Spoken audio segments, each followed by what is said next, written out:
Tout le monde croit que Machu Picchu est une ruine. C'est le mensonge. Suspendu à plus de 2000 mètres au-dessus du niveau de la mer, taillé dans la roche vive d'une montagne andine. Cet endroit n'est pas une ville, n'est pas un temple et n'est pas non plus un refuge pour la royauté. C'est une machine et elle n'a jamais cessé de fonctionner. Sous ces terrasses de pierre impeccables se cache un système conçu pour dominer l'eau, absorber les tremblements de terre et empêcher tout un flanc de montagne de s'effondrer sur lui-même. Ce n'est ni une légende, ni une spéculation. C'est une science documentée qui est sous les yeux de tout le monde depuis des siècles. Et une fois que tu auras compris pourquoi Machu Picchu a vraiment été construit, tu ne le regarderas plus jamais de la même façon. Machu Picchu a été construit sur le danger. Et pendant des générations, l'histoire qu'on nous a racontée ressemblait à peu près à ceci. Il y a environ 400 ans, alors que l'empire Inca s'effondrait sous la conquête espagnole, un chapitre glorieux de cette civilisation avait déjà été enseveli dans la mémoire. Vers l'an 1450, le grand empereur Inca Pachacútec ordonna d'ériger une résidence impériale au sommet des Andes. Ses constructeurs, des maîtres tailleurs de pierre, capables de sculpter des blocs de granit avec une telle précision qu'ils s'emboîtaient sans avoir besoin d'une seule goutte de mortier, sculptèrent une ville entière sur le fil d'une crête montagneuse. Ils élevèrent des temples, des résidences, des places et ces emblématiques terrasses vertes qui descendent les flancs comme un escalier titanesque.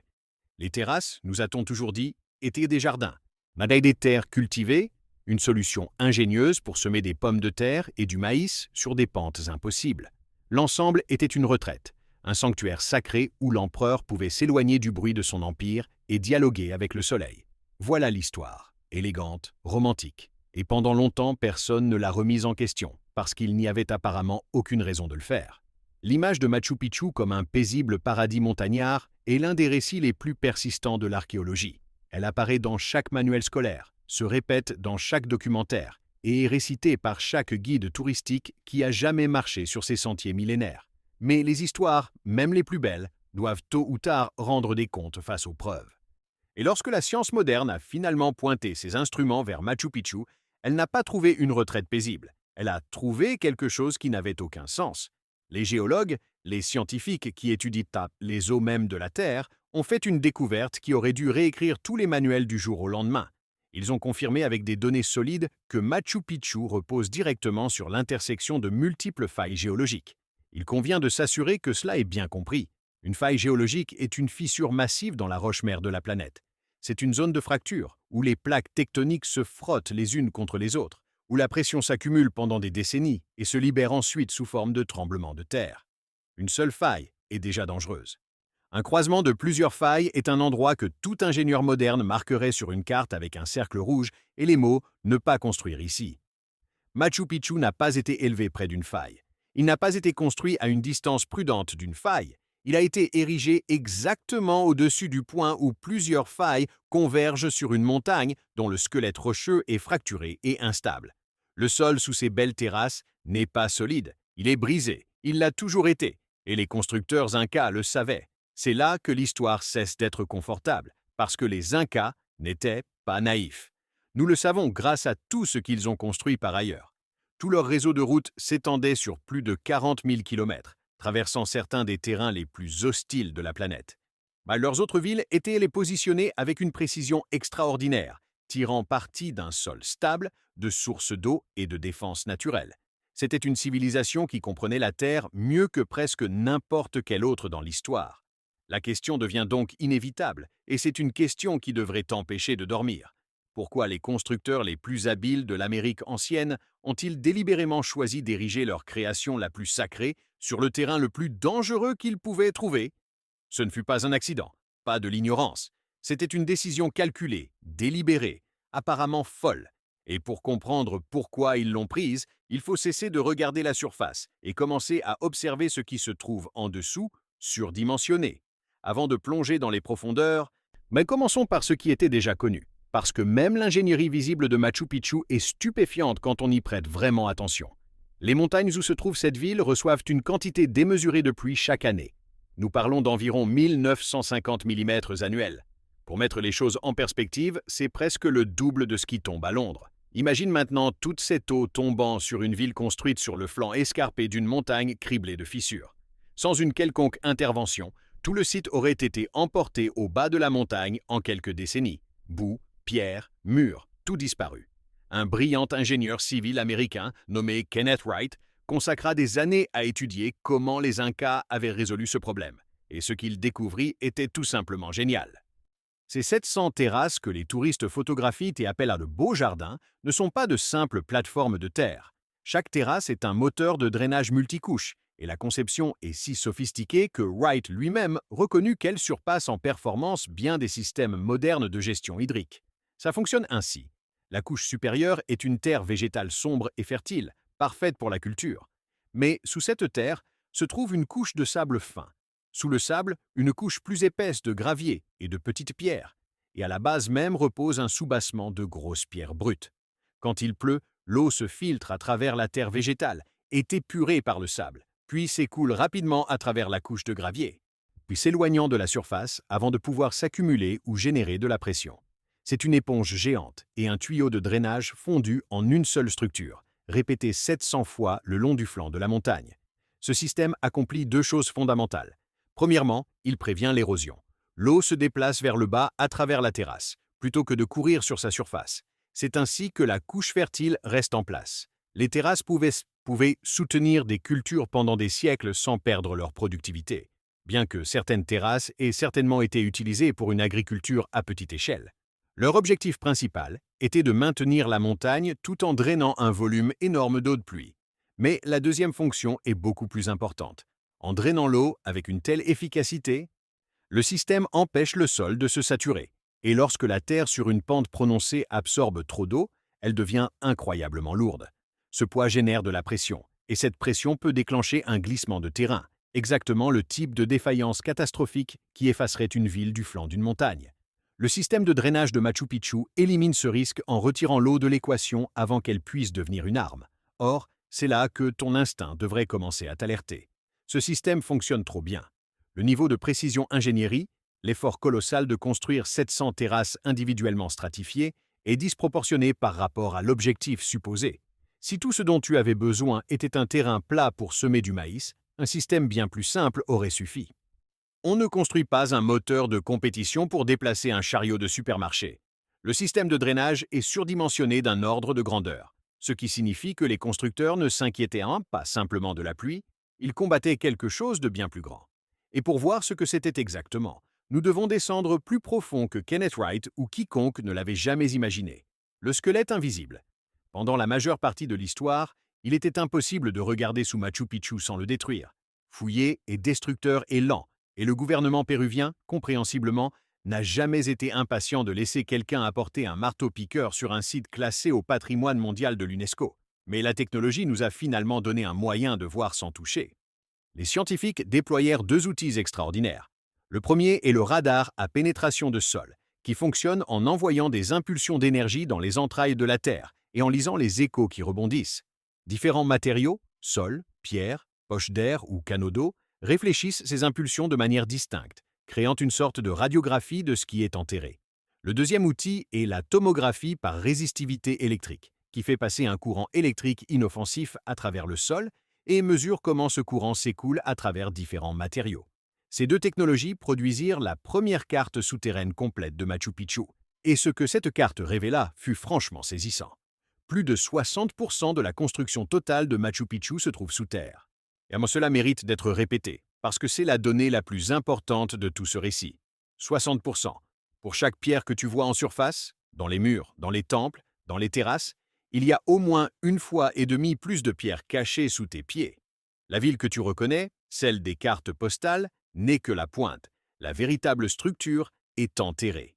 C'est une charpente souterraine colossale de pierres massives grossièrement taillées, dont beaucoup sont considérablement plus grandes que les blocs finement ouvragés de la surface, toutes imbriquées les unes dans les autres et ancrées directement dans la roche-mère fracturée de la montagne. C'est, au sens le plus littéral, un squelette invisible qui maintient la montagne unie de l'intérieur. Pense à ce que cela signifie pour le récit agricole. L'histoire officielle dit que les terrasses ont été construites pour cultiver de la nourriture et que les bâtiments ont été élevés comme espaces d'habitation et temples.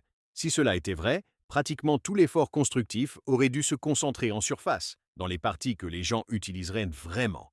Au lieu de cela, les constructeurs incas consacrèrent la plus grande partie de leur temps la plus grande partie de leur main-d'œuvre et la plus grande partie de leurs ressources à édifier quelque chose que personne ne verrait jamais. Ils investiront plus d'efforts dans le caché que dans le visible. Cela n'a pas de sens pour une ferme, pas de sens pour une retraite, pas de sens pour un temple. On ne dépense pas le budget en acier d'un gratte-ciel pour construire le sous-sol d'une cabane, à moins que le sous-sol soit l'objectif, à moins que le sous-sol soit la raison entière pour laquelle le projet existe et que la cabane au-dessus ne soit qu'un joli complément. Le squelette invisible ne soutenait pas une ville. La ville était un sous-produit du squelette, et le squelette fut construit pour faire une seule chose, maintenir unie une montagne qui se brisait. La maîtrise des joints secs. Une fois que tu comprends le squelette, toutes les autres décisions de conception à Machu Picchu s'emboîtent d'un coup. Prenons les murs. Ces fameux murs magnifiques où d'énormes blocs de granit s'ajustent les uns aux autres avec une telle précision qu'on ne peut pas glisser une lame de rasoir entre eux. Pendant des siècles, les gens ont supposé que c'était purement esthétique, une démonstration de virtuosité artisanale destinée à impressionner les visiteurs et à honorer les dieux. C'est impressionnant, sans aucun doute. Mais la beauté n'était pas l'objectif. La technique est connue sous le nom de maçonnerie en pierre de taille, et le détail crucial est celui-ci. Il n'y a pas de mortier. Les pierres ne sont pas collées, pas cimentées. Elles sont simplement taillées avec une telle précision qu'elles s'imbriquent sous leur propre poids. Les ingénieurs en structure moderne ont un nom pour cette approche, système à joint sec. Et un système à joint sec est l'une des méthodes de construction parasismique les plus efficaces jamais conçues. La raison en est la suivante. Lorsque le sol tremble pendant un tremblement de terre, un mur rigide, celui avec du mortier ou du ciment, résiste au mouvement. Il essaie de rester immobile pendant que le sol en dessous se secoue latéralement. Cette résistance génère des contraintes. Les contraintes génèrent des fissures. Les fissures génèrent l'effondrement. Un mur rigide se bat contre le tremblement de terre et perd. Un mur à joint sec fait l'inverse. Il bouge. Les pierres individuelles se déplacent les unes contre les autres de fractions de millimètres, absorbant l'énergie sismique comme un boxeur qui accompagne le coup au lieu de le recevoir de plein fouet. Quand le tremblement cesse, les pierres reprennent leur position sous l'effet de la gravité. Le mur survit non pas parce qu'il était assez solide pour résister au tremblement de terre, mais parce qu'il était assez intelligent pour bouger avec lui. Les constructeurs incas ne se vantaient pas. Ils fabriquaient des amortisseurs. Chaque mur à Machu Picchu est un dissipateur sismique conçu dès la base pour résister à des tremblements de terre puissants et répétés. Et le choix du granit comme matériau principal ne fut pas non plus accidentel. Le granit est l'une des pierres naturelles les plus dures et les plus durables de la planète. Il ne s'érode pas facilement, ne s'effrite pas sous la pression, peut supporter des forces de compression énormes. Ils choisirent un matériau qui durerait des millénaires et l'assemblèrent en utilisant une technique qui lui permettrait de survivre à la seule chose qui détruit tout le reste, la secousse violente de la Terre elle-même. Et ce n'était pas des architectes construisant une belle ville, c'étaient des ingénieurs construisant une machine de survie clouée à la montagne. Et la dernière pièce de preuve, celle qui élimine tout doute, se trouve à l'endroit exact où ils placèrent leurs édifices les plus sacrés. Les scientifiques créèrent 2 cartes. La première fut un scan LIDAR de toute la ville, utilisant des impulsions laser tirées depuis des aéronefs pour générer un modèle tridimensionnel extraordinairement précis de chaque pierre, mur et structure en surface. La seconde fut un levé géologique exhaustif de la montagne, montrant les emplacements exacts et les orientations de chaque faille principale traversant la roche-mère. Puis ils firent quelque chose de simple, qui produisit un résultat si surprenant qu'il altéra fondamentalement la conversation scientifique sur Machu Picchu. Ils superposèrent les 2 cartes, plaçant le plan architectural de la ville directement sur la carte géologique des failles. L'attente était évidente. Tout constructeur rationnel, sachant que le sol était fracturé, élèverait ses édifices les plus importants sur les sections les plus stables de la roche-mère, aussi loin que possible des lignes de faille. On construit sur la solidité, on évite la faiblesse. C'est le bon sens en ingénierie. C'est le bon sens partout, à toutes les époques, dans toutes les cultures, sauf à Machu Picchu. Car lorsque les cartes se sont alignées, le schéma était inconfondable et profondément déconcertant. Les structures de caco les plus importantes de la ville n'étaient pas situées sur le terrain le plus sûr. Elles étaient placées avec une précision chirurgicale directement sur les failles géologiques les plus dangereuses. Le Temple du Soleil, avec son fameux mur courbe, l'une des pièces architecturales les plus célébrées du monde antique, repose exactement sur une intersection de failles majeures. La pierre Intihuatana, un pilier de granit auquel on attribue une signification astronomique et rituelle, est positionnée juste au-dessus d'une autre confluence de fractures.